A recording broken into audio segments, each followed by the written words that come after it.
여러분 안녕하십니까. 4월 20일 수요일 뉴스투데이 경남 시작합니다. 먼저 오늘의 주요 뉴스입니다.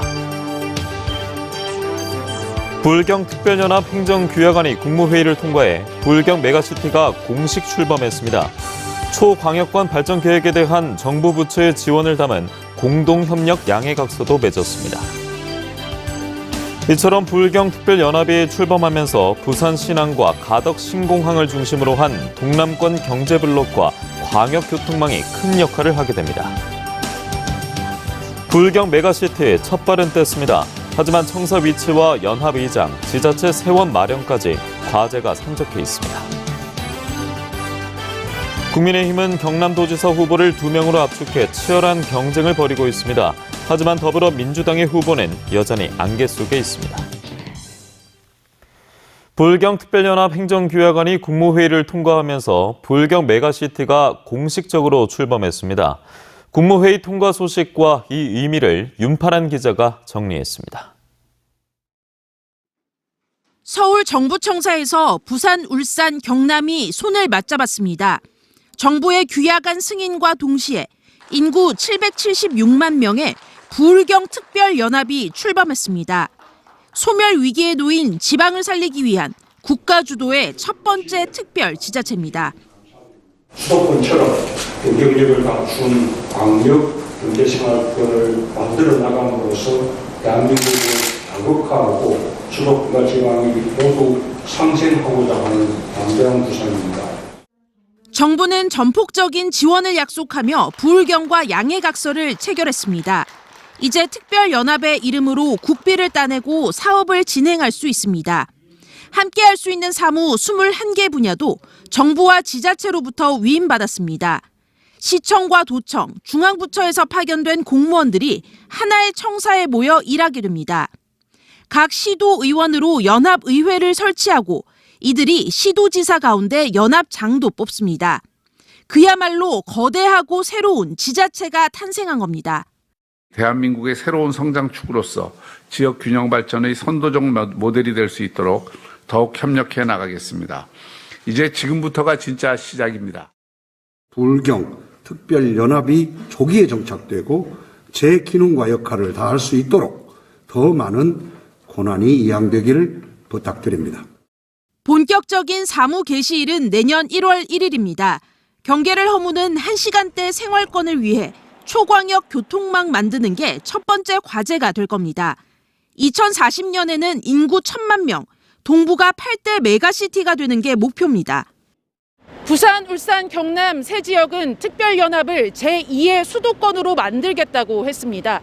모든 걸 빨아들이는 블랙홀, 서울에 대응하겠다는 의지입니다. 부울경 메가시티의 성공 여부에 우리나라 균형 발전의 미래가 달려 있습니다. MBC 뉴스 윤파란입니다. 특별지방자치단체로서 법적 자격이 부여된 것은 부울경 메가시티가 우리나라에서는 최초의 사례입니다. 그렇다면 해외는 어떨까요? 우리보다 10년 앞서 특별지자체를 운영하고 있는 독일 슈투트가르트 그리고 일본 간사이 연합을 통해서 메가시티가 어떻게 운영되고 있는지 들여다봅니다. 류재민 기자입니다. 전체 인구의 50%가 몰려있는 수도권 1극 체제를 해소하기 위해 출범된 부울경 특별연합. 가까운 일본에서는 오사카와 교토를 중심으로 간사이 광역연합이 출범해 12년째를 맡고 있습니다. 2,100만 명, 일본 전체 인구수의 16.7%를 차지합니다. 부울경 특별연합도 우리나라 전체 인구수의 15.3%로 비슷합니다. 간사이 광역연합은 지진과 태풍 등 광역 방제뿐만 아니라 옛 일본의 모습을 고스란히 간직하고 있어 관광산업도 함께 공동 대응하고 있습니다. 오는 2025년 열리는 오사카 세계박람회 유치도 간사이 광역연합이 공동 유치전을 벌여 얻어낸 성과입니다. 2025年日本国際博覧会は関西が会場となります。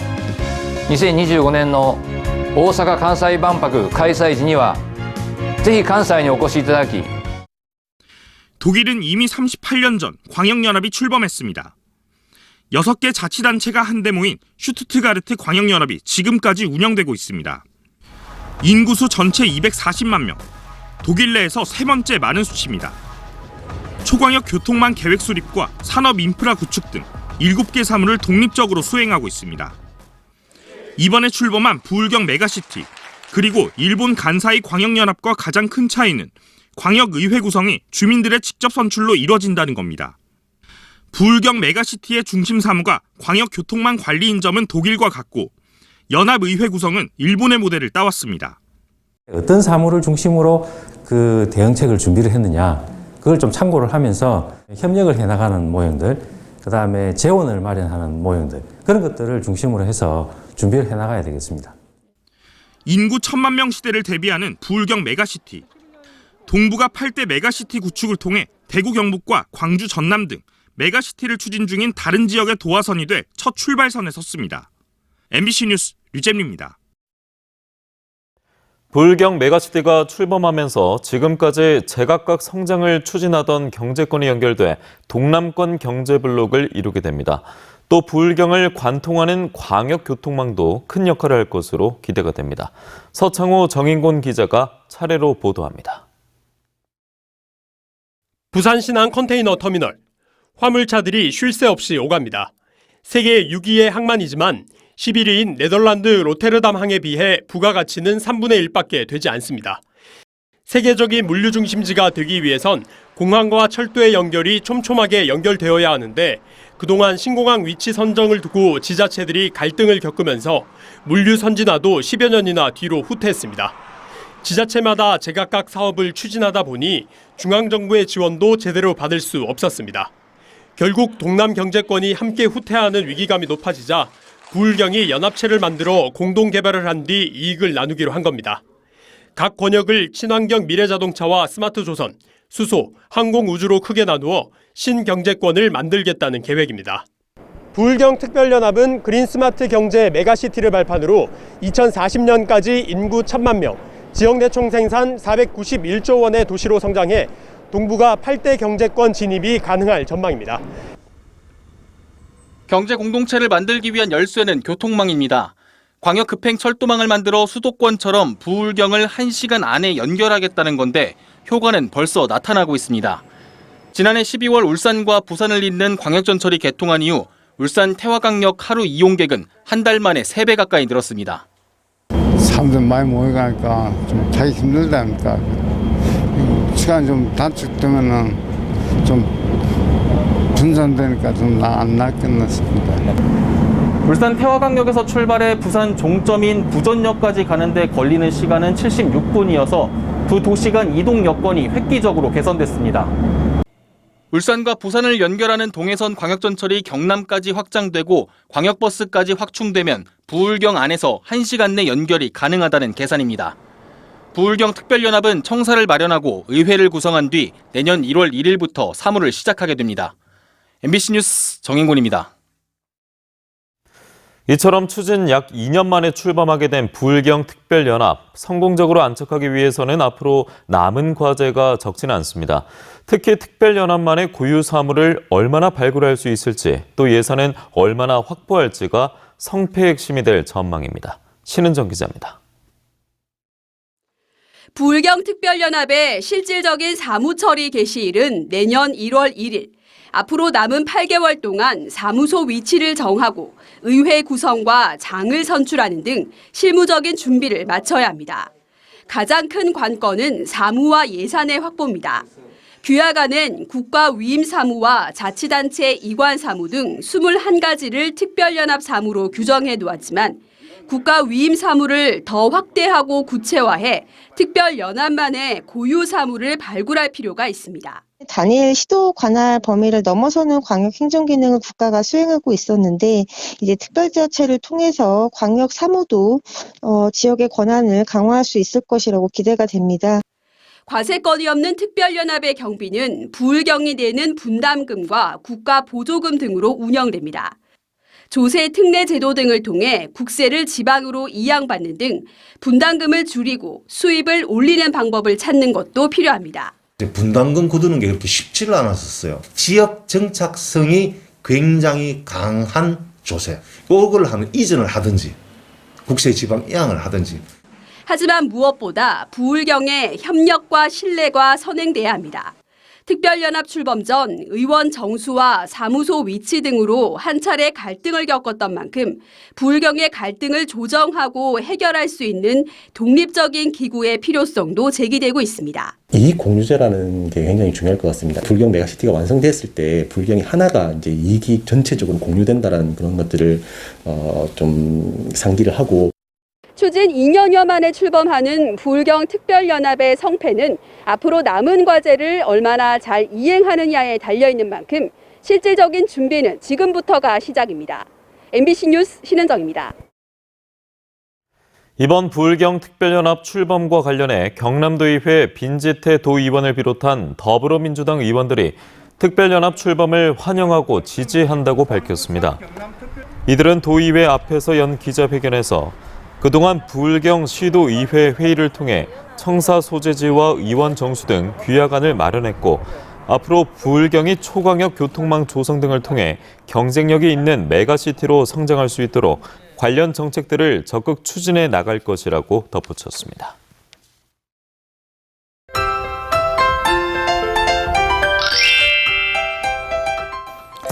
오늘은 절기상 고구지만 맑고 건조한 날씨가 이어지겠습니다. 맑은 날씨가 계속되면서 대기가 많이 건조합니다. 경남 대부분 지역에는 건조주의보가 발효 중인데요. 작은 불씨가 큰 불로 번질 수 있는 만큼 화재 사고에 주의하시길 바랍니다. 오늘도 어제만큼 기온이 오르면서 낮에는 다소 더울 수 있겠습니다. 낮 동안 따스한 봄볕이 내리쬐면서 일교차가 매우 크겠습니다. 아침과 저녁으로는 쌀쌀하고 낮에는 포근하겠습니다. 오늘 진주의 아침 기온 6도, 낮에는 24도 안팎까지 오르면서 일교차가 15도 이상 매우 크게 벌어지겠습니다. 위성 영상 보시면 오늘 고기압의 영향을 받아 맑은 날씨를 보이겠습니다. 우리 지역의 미세먼지 농도는 좋음 수준이지만 오존 농도가 나쁨 단계까지 올라가겠습니다. 자세한 지역별 날씨입니다. 현재 기온 보시면 함안 6도, 창원은 11도 내외를 보이고요. 낮에는 창원 25도, 양산 26도까지 오르겠습니다. 거창의 아침 기온 4도, 산청 6도로 쌀쌀합니다. 낮에는 거창 25도, 합천 26도까지 올라 평년 기온을 웃돌겠습니다. 바다의 물결은 최대 1.5m 안팎으로 비교적 잔잔하게 일겠습니다. 내일 경남 남해안 지역에는 비가 조금 지나겠고요. 모레부터 주말까지는 대체로 맑은 날씨가 예상됩니다. 날씨 정보였습니다. 제8회 전국 동시지방선거가 42일 앞으로 다가왔습니다. 이 가운데 국민의힘은 경남도지사 경선 후보를 이미 박완수, 이주영 2명으로 압축했는데 맞붙을 더불어민주당 후보는 여전히 안개 속에 있습니다. 정가 소식 이준석 기자입니다. 더불어민주당 도지사 후보 공천 신청자는 신상훈 도의원과 양문석 전 통영고성 지역위원장 2명입니다. 민주당 중앙당이 지난 14일 이들을 면접했지만 경선할지 전략 공천할지 발표는 미루고 있습니다. 이런 가운데 김태년 공천관리위원장이 경남도지사 후보 선정을 조금 더 논의하기로 했다고 말하면서 현역 의원 차출설도 나오고 있습니다.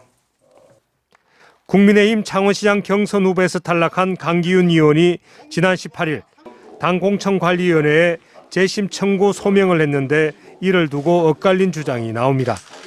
강 의원 측은 여론조사로 경선 대상 포함 여부를 결정하기로 했다고 주장했고 다른 후보 측은 경선 후보로 결정된 4명이 이미 방송 토론도 했고 21일과 22일 경선 일정도 정해졌는데 무슨 소리냐며 일축했습니다. 더불어민주당에선 하동군수 공천을 놓고 논란이 일고 있습니다. 공천 신청자는 강기태 예비후보 1명인데 경남도당은 하동을 단수후보 선정 보류 지역으로 분류했고 재윤경 전 의원의 전략 공천설도 나오더라 강기태 예비후보 측이 반발하고 있습니다. 군수가 제출한 추경 예산안을 처리하지 않겠다던 고성군의회가 오는 22일 임시회를 열기로 했습니다. 조례에 따라 군수가 임시회 소집을 요구하면 15일 이내에 열어야 해 마냥 버틸 수는 없었지만 국민의힘 소속의 일부 의원들은 여전히 추경 예산안 처리에 반대, 논란은 이어지고 있습니다. 코로나 지원 등의 민생 예산을 포함한 고성군의 추경 예산안은 본 예산보다 127억 원 정액됐습니다. MBC 뉴스 이준석입니다. 국민의힘 경남도당 공천관리위원회가 6일 지방선거 기초단체장 2차와 3차 경선지역과 후보자를 발표했습니다. 양산시장 선거엔 나동현, 한옥문 2인, 사천시장 선거엔 강호동, 박동식, 박정열, 이원섭, 최상화 5인, 남해군수 선거엔 고원호, 문준홍, 박영일, 이철호 4인이 경선을 벌입니다. 또 통영시장 선거엔 강근식, 강서구, 김종부, 김태종, 정동영, 천영기 6인, 고성군수 선거엔 배상길, 이상근, 하하결, 허동원, 항복일 5인이 경선을 실시합니다. 이어서 투데이 경남입니다. 2022 경남교육청과 지역대학이 함께하는 진학 콘퍼런스가 오늘 오후 2시부터 8시까지 그랜드 머큐어 엠버서드 창원에서 열립니다.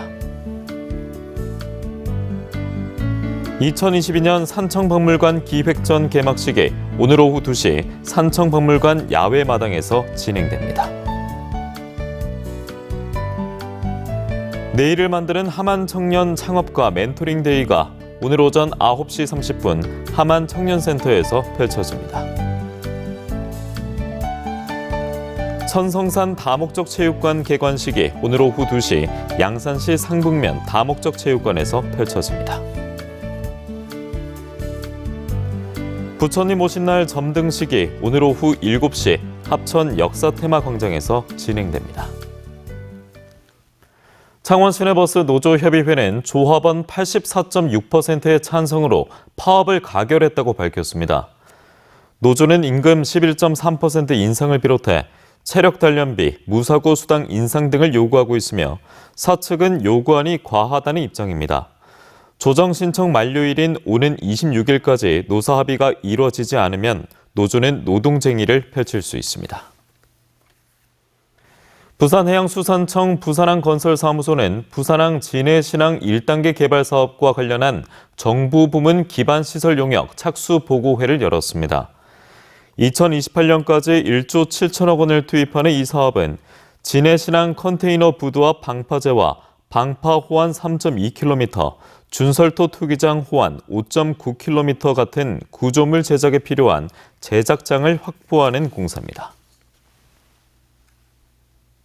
하동군이 한국남부발전과 지역 주민이 참여하는 상생협의체를 구성해 대송산업단지에 LNG 복합화력발전소 건설을 추진하고 있습니다.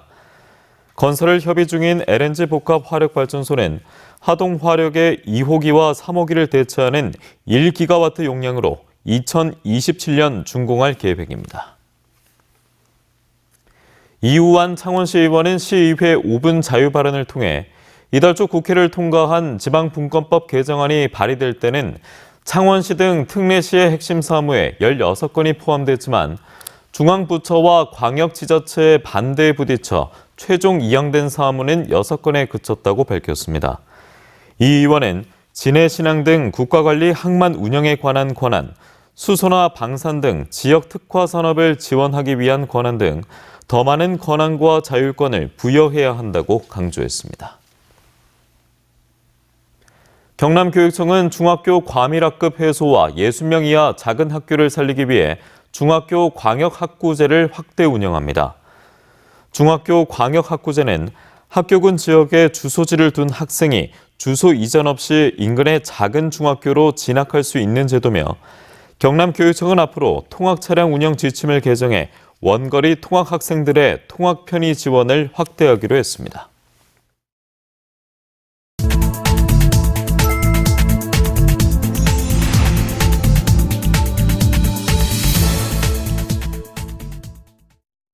다음 소식입니다. 대우조선해양노사가 교섭 1년 만에 임금 단체 협약을 마무리했습니다. 대우조선 노조는 어제 조합원 찬반 투표 결과 53%의 찬성으로 기본급 44,537원 인상과 타결 경력금 100만 원, 무사고 무죄의 달성 지원금 100만 원을 지급하는 내용의 노사 잠정 합의안이 가결됐다고 밝혔습니다. 제17회 함양산삼축제가 중단 3년 만에 다시 펼쳐집니다. 함양산삼축제위원회는 9월 2일부터 열흘 동안 상림공원 일대에서 산삼축제를 열기로 했으며 산삼 당신의 젊음을 응원합니다라는 주제로 9개 분야 행사를 마련할 계획이라고 밝혔습니다. 창원 특례시는 일하는 청년의 미래 설계와 자산 형성을 지원하는 청년 내일 통장 참여자 350여 명에게 첫 만기 적립금을 지급합니다.